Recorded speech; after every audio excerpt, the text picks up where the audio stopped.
Rrëfimi tronditës, i thash gruas shtatzën ktheu tek nëna jote. Një rrëfim emocional nga Andrea në ferma VIP ndez debatet në rrjet. Ku mësova që do bëhesha me vajzë, u trondita.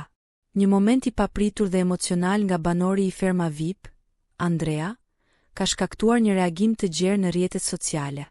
Gjatë një bisede me banorët e tjerë, ai ndau për herë të parë historinë e tij personale, lidhur me ndjesitë që përjetoi ku mësoi se do të bëhej baba për herë të parë, dhe se fëmia e tij ishte vajzë.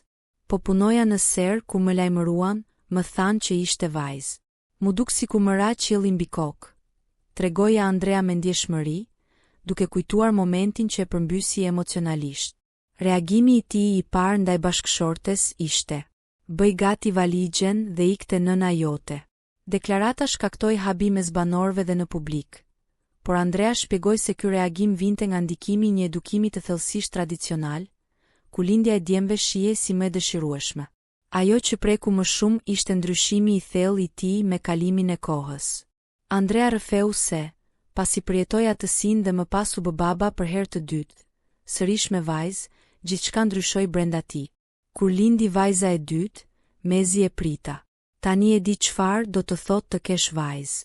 Është ndryshe, shumë ndryshe, tha ai me zë të dridhur nga emocionet. Ky rrëfim i sinqert ka hapur diskutime të forta në rrjetet sociale. Disa e kritikuan për qëndrimin e tij fillestar, duke e konsideruar si shembull të paragjykimeve të thella gjinore.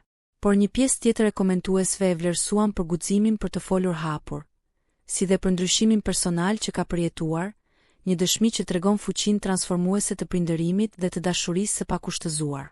Rasti i Andreas është një pasqyrë reale e asaj që përjetojnë shumë prindër në shoqëri tradicionale, ku ndikimi i paragjykimeve është i fortë, por jo i pamundur për t'u kapërcyer.